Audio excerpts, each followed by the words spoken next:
Hi scary lovers. Welcome back for the final part of this story. Please like and subscribe if you're into scary stories like me. As they plunged deeper into the woods, the sounds of the church faded behind them, replaced by the rustling of leaves and distant bird calls. But the fear still lingered, fueling their urgency to find safety. Do you think they'll follow us? Claire panted, glancing nervously over her shoulder. Not if we keep moving, Eli replied, his voice steady. But we need to find a place to regroup and strategize. We can't keep running forever. After a few minutes of brisk walking, they came upon a small clearing, illuminated by dappled sunlight filtering through the trees. Sarah paused, feeling a mixture of relief and caution. This looks as good a spot as any to catch our breath, she suggested. They settled down, taking a moment to assess their supplies and their options. Mark pulled out the food they had scavenged, and they shared what little they had, nibbling on canned goods and dried fruits. Okay, we need to discuss our next move, Eli said, glancing at each of them. We can't stay in the woods forever, but we also can't go back to the church. There's a community a few miles south that I've heard about. They are rumored to be fortified and secure. Do you think they'll take us in? Claire asked, her voice laced with uncertainty. It's worth a shot, Eli replied. We need to stick together, and the more people we have, the better chance we'll have at survival. Mark nodded. Let's head there, then. We can't stay put for too long. As they prepared to leave, Sarah felt a flicker of hope. Maybe this community would be the refuge they desperately needed. But as they stood to move on, a low growl pierced the air, freezing them in their tracks. What was that? Claire whispered, eyes wide with fear. Eli held up a hand to silence them. Stay quiet. From the underbrush, a large shape emerged. A wild dog, its ribs visible beneath matted fur, snarling and baring its teeth. The animal looked as desperate as they felt, and it didn't seem inclined to back down. Stay back, Sarah said, instinctively stepping in front of Claire. We don't know if it's aggressive.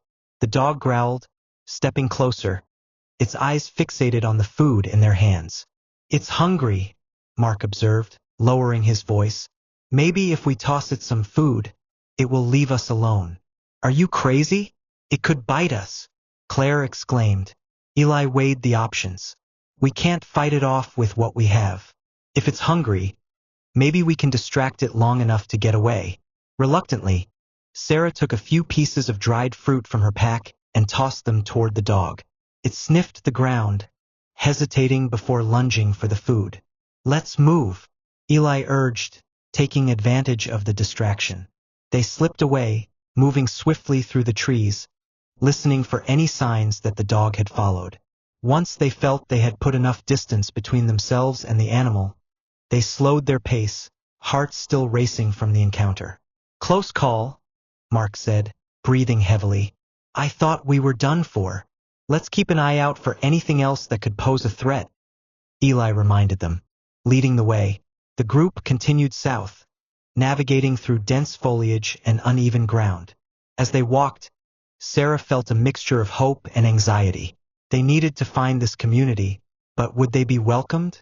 After a couple of hours of walking, they came across a faint path that appeared to be well-trodden. This must lead to the community, Eli said, his voice filled with cautious optimism. As they followed the path, the trees began to thin, and the sounds of nature were gradually replaced by distant voices and the clanging of metal. I can hear something, Claire said, her eyes lighting up. Maybe they're nearby. They quickened their pace, moving through the last stretch of trees until they emerged into a clearing. Before them stood a fortified settlement. Wooden barricades, watchtowers, and a large gate. The atmosphere was bustling, with people moving about, tending to gardens and monitoring the perimeter. Look at that, Mark exclaimed, relief flooding his voice. We made it. As they approached, a guard spotted them and raised a hand, signaling for them to stop. Halt! Who goes there? Survivors, Eli called out, holding his hands up to show they meant no harm. We need help. The guard studied them carefully, then turned and shouted back to the others. Moments later, The gate creaked open, and several people emerged, weapons at the ready. "Are you infected?" a woman asked, eyeing them warily. "No," Sarah replied quickly. "We're just trying to survive, like everyone else." The guard glanced at Eli, and there was a flicker of recognition. "Eli? Is that you?" "Yes, it's me," Eli replied, stepping forward. "I heard about this place and thought we might find refuge here." The guard hesitated but then lowered his weapon slightly. "All right, but we need to check you for any signs of infection before letting you in." One of the other residents, a nurse, stepped forward, holding medical supplies. "Let's do this quickly." They were ushered inside, and one by one they were checked for bites or signs of illness. Sarah felt a knot of anxiety in her stomach, but when the nurse declared them clear, a wave of relief washed over her. "Welcome to Haven," the guard said, a hint of a smile breaking through his stern demeanor. "You're safe here for now." As they stepped into the settlement, Sarah looked around in awe. The community was bustling with activity, and it felt almost surreal after the chaos they had just endured. "Looks like we might actually be okay," Claire whispered, a smile creeping onto her face. Eli nodded, relief evident in his expression. "Now we can regroup and figure out our next steps." They were shown to a communal area where others gathered to share food and stories. The warmth of the fire and the laughter of children filled the air, bringing a sense of normalcy that had felt so distant. As they settled in, Sarah felt a flicker of hope grow within her. Maybe this was the refuge they had been searching for. But even as they began to relax, a nagging thought lingered in the back of her mind. The world outside was still dangerous, and they couldn't let their guard down. Together, they would have to navigate this new reality, face whatever threats awaited them, and find a way to rebuild their lives in this fragile sanctuary. As Sarah and the others settled into Haven, they quickly acclimated to the rhythm of life within the community. Days turned into weeks, and while the threat of the outside world still loomed, the fortified walls provided a sense of security they hadn't felt in a long time. Eli became involved in the community's planning meetings, discussing strategies for defense and supply runs. Mark helped with maintenance, learning to repair fences and fortifications. Claire volunteered in the garden, growing food that the group desperately needed. Sarah, however, found herself grappling with a deeper sense of unease. The laughter and camaraderie around her felt almost surreal, a stark contrast to the horrors they had endured. While the community thrived, she couldn't shake the feeling that danger was lurking just beyond the gates. One evening, as the sun dipped below the horizon, casting the sky in hues of orange and purple, Sarah stood on the lookout tower with Eli, watching the landscape. "Do you think we made the right choice coming here?" she asked, her voice barely above a whisper. Eli leaned against the railing, thoughtful. "I think it's a chance, but we can't get complacent. We need to stay vigilant." "Do you ever wonder what's out there?" Sarah replied, scanning the woods beyond the walls. "What if other groups are out there, hostile?" "Every day," he admitted. "We have to be prepared for anything." Just then, a shout erupted from the gate. "Incoming!" They both turned, adrenaline surging. The community sprang into action, guards taking positions while others gathered weapons. "What's happening?" Sarah asked, her heart racing. "Let's find out," Eli said, urgency in his voice. They rushed down from the tower, joining the crowd near the gate. A group of strangers stood outside, looking weary and desperate, their clothes tattered and faces lined with exhaustion. "Please," one of them called out, raising his hands. "We're just looking for safety." Eli stepped forward, his expression serious. "We need to check you for bites. We can't take any risks." As the guards approached the newcomers, Sarah felt a mix of compassion and caution. She could see fear in the strangers' eyes, but she also noticed the way they clutched makeshift weapons. "Let them in," she urged Eli. "If we don't help them, what does that say about us?" Eli hesitated, torn between his protective instincts and the potential risk.